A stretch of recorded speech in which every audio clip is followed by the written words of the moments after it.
Sun international, Visakhapatnam, Hyderabad. 8575795757. ఇప్పుడు కూటమి ప్రభుత్వం వచ్చింది, దాదాపు నాకు తెలిసి ఒక 20 రోజుల పైన అవుతుంది. ఈ పరిపాలన చూస్తుంటే ఎలా ఉంది? పవన్ కళ్యాణ్ గారు అద్భుతంగా ఉంటుంది సార్. డిప్యూటీ సీఎం అయ్యారు. నేను కామినేని శ్రీనివాస్ గారు సభలో మాట్లాడుతున్నప్పుడు విజయేంద్ర ప్రసాద్ కూడా ఉన్నారు. ఒక అద్భుతమైన యోగాన్ని ఆంధ్రప్రదేశ్ ప్రభుత్వం చవిచూడబోతోంది. ఇప్పటివరకు 5 ఏళ్ళు ఆంధ్ర రాష్ట్ర ప్రజలంతా ఒకటే పాట పాడుతున్నారు. ఆ పాట ఏంటి తెలుసా మీకు? చరిత్ర ఎరుగని మహాపాతకం మా దేశానికే పట్టినదా అని మహామంత్రి తిమ్మరుసులో పాడిన పాట ఈ రాష్ట్ర ప్రజలు పాడుకుంటున్నారు. ఆ పాటకి చరమగీతం పాడే రోజు ఇంకో 5 రోజులు ఉందన్న. దానికి విజయేంద్ర ప్రసాద్ గారు చాలా ముచ్చటపడ్డారు ఆ పాటని రెఫర్ చేసినందుకు. అది కృష్ణదేవరాయలు అప్పాజీ కళ్ళు పుడిపించిన తర్వాత వచ్చే సాంగ్ అది. భార్య ఎవరు పాడతారనుకుంటా.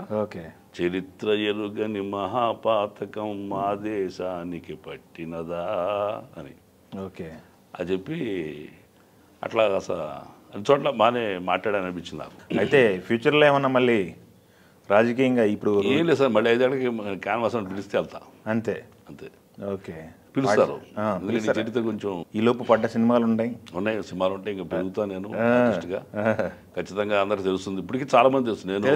నేను పవన్ కళ్యాణ్ గారి గురించి చెప్పిన మంచితనం గురించి చెప్తే అది ఆయన ప్రమాణ స్వీకారం చేసిన రోజు బాగా వైరల్ అయిపోయింది. 12 మంది నాకే పంపించారు, డిఫరెంట్ ఏరియాస్ నుంచి, డిఫరెంట్ వాక్స్ ఆఫ్ లైఫ్ నుంచి ఉన్నవాళ్ళు. మీ స్పీచ్ మీరు చెప్పిన కంటెంట్ బాగా వైరల్ అయింది వాళ్ళ అని చెప్పి. ఏం చెప్పారండి? ఆయన ఒక సినిమా షూటింగ్ టైంలో ప్రొడక్షన్ ఫుడ్ బాగోలేదంటే షూటింగ్ ఆపించి నిర్మాత కూర్చుని నాకు కావాలని రెమ్యునరేషన్ తగ్గించండి, అంత పొద్దున్న సాయంకాలం కష్టపడతారు, వాళ్ళు పరిగెడతారు, కూర్చుంటారు, అలాంటి వాళ్ళకి అలాంటి ఫుడ్ పెడితే అట్లాగూ అని చెప్పి ఈయన కొంచెం గట్టిగానే చెబితే నెక్స్ట్ డే అక్కడ మారింది. ఆ సీన్లో ఆయన ఉన్నవాడు నాకు చెప్పాడు, ఎప్పుడూ చెప్పాడు అది. అట్లా జరిగింది. షూటింగ్ మధ్యలో ఆపించాడినా ఆయన మాట్లాడితే ఫోన్ మాట్లాడితే ఈ టెంట్లోకి వచ్చాయంట, జూనియర్ ఆర్టిస్ట్ తినే టెంట్లోకి వచ్చి అలా చూసేసరికి మళ్ళీ మాట్లాడతానని చెప్పి ఫోన్ పెట్టి చేసి అదేంటి అంటే పప్పు అన్నారు, ఇదేంటంటే కూర అన్నారు, పప్పు అది ఇది సాంబార్ అనుకున్నాడు ఈయన. ఇట్లా ఆయన మనసు కకాకలు అయిపోయింది, ఇలాంటి ఫుడ్ అది తింటుంది ఎట్లా అని చెప్పి ప్యాకప్ చెప్పేశాడు అప్పుడు మధ్యాహ్నమే. చెప్పి నెక్స్ట్ డే 2 రోజులు షూటింగ్ ఆపించి నిర్మాతతో కూర్చొని సీరియస్గా చెప్తే జరిగిందని నేను చెప్పింది కూడా అట్లా చెప్పా. నేను ప్రత్యక్ష సాక్షిని కాను, ప్రత్యక్ష సాక్షిగా ఉన్నవాళ్ళు ఆ షూటింగ్లో పాల్గొన్న వాళ్ళు నాకు చెప్పిన విషయం చెప్తున్నా, అది ఎప్పుడో చెప్పిన విషయం, ఇది ఎప్పుడు జరిగింది అని చెప్పాను. అది వైరల్ అయింది. అంటే ఆడు అడిగిన ప్రెసిడెంట్ విలేకరు అడిగింది ఏంటంటే, మీరు సినిమా యాక్టరు, పవన్ కళ్యాణ్ గారు సినిమా హీరో, కాబట్టి మీరు వచ్చి ప్రచారం చేస్తారు పిఠాపురంలో అన్నాడు. కాదండి, నేను ఆయన నటుడైనందుకు నేను అభిమానిగా రాలేదు, ఆయన వ్యక్తిత్వానికి అభిమాని నేను. అలా ఇండస్ట్రీలో ఎక్కడ జరగదు, ఎందుకంటే హీరోలు ఇలా టెంట్లో రారు, అది వాస్తవం, వచ్చినా పట్టించుకోరు, రారు, వాళ్ళు తెలిసే అవకాశం లేదు. అలాగా అరుదైన మరి టచ్ చేయడం కోసం వచ్చాడు, ఎందుకు వచ్చారు, ఆయన వచ్చారు, చూశారు, స్పందించారు. దాని తర్వాత వాళ్ళు పవన్ కళ్యాణ్ గారి సినిమా అంటే నోర్లు 2 రోజులు కాడి గడుపు వెళ్తారు భోంచేయటానికి, అన్ని రకాల మాంసాలు అన్ని రకాలు పెడతారని అంత ఇదిగా చెప్పుకుంటారు ఇండస్ట్రీలో.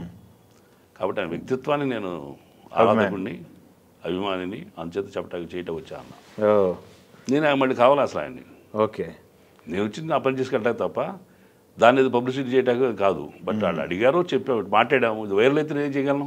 అంతేగా, మంచి విషయం, మంచి విషయం చెప్పాము. అంతేగా. అందుకని ఇప్పుడు ఎందుకు పవన్ కళ్యాణ్ కింద క్రేజ్ అంటే ఆయనకి అలాంటి లక్షణాలు ఉండబట్టి క్రేజ్. ఏదైనా ఆశించి వచ్చేవాడు అయితే ఇట్లాంటివి చేయడు కదా. లేకపోతే ఎవరిచ్చారంటే 100 కోట్లు ఇక్కడ కష్టపడి సంపాదించి పట్టుకెళ్ళి పంచిపెట్టడం అనేది. రాజకీయాల్లో సొంత డబ్బులు ఎవరు పంచి పెడతారు, ఎలక్షన్ టైంలో పంచి పెడతారు. అవి విత్తనాలు అవి ఒక విత్తనం వేసి మరి 10 గంకులు రాల్చుకోవటానికి. సో డిఫరెంట్ వ్యక్తి. ఖచ్చితంగా ఈ 5 ఏళ్లలో ఆంధ్రప్రదేశ్ కొత్త రూపురేఖలు మారుతుంది, ఫౌండేషన్ అవుతుంది. నెక్స్ట్ వచ్చే జనరేషన్స్కి నాయకులు అంటే ఎట్లా ఉండాలి, పరిపాలన అంటే ఎట్లా ఉండాలి. 5 సంవత్సరాలు సరిపోద్ది అంటారా? ఇంకొక 5 సంవత్సరాలు ఇస్తారు, ప్రజలు ఇస్తారండి, ఇస్తారంటారా? 10 సంవత్సరాలు ఇస్తారు. ఎందుకంటే వాళ్ళకి కావాల్సినవి ఆ సంక్షేమ పదాలకే వాళ్ళు అంత సంబరపడ్డారు, అంతకంటే ఎక్కువ ఇస్తున్నారు. ఇప్పుడు డెవలప్మెంట్ కనిపిస్తుంది, అందరూ విజృంభిస్తున్నారు, ఒక్కొక్కడు మామూలుగా లేరు, పులులా ఉన్నారు. లోకేష్ ఆయన కూడా ఐటీ హబ్కు మార్చాలని మంగళగిరి, పోలవరం డ్యామ్ కంప్లీట్ చేసి రైతుల యొక్క క్షేమం చూడాలని ఈయన, పంచాయతీలని గ్రామ స్వరాజ్యం చూడాలనేది ఆయన, మరి నిన్న పౌర సరఫరా శాఖ మంత్రి నాదెండ్ల మనోహర్ గారు గోడౌన్లు మొత్తం హాస్పిటల్స్ తనిఖీ చేసి ఆయన మామూలు లేదు టెర్రరైజ్ చేస్తున్నారు.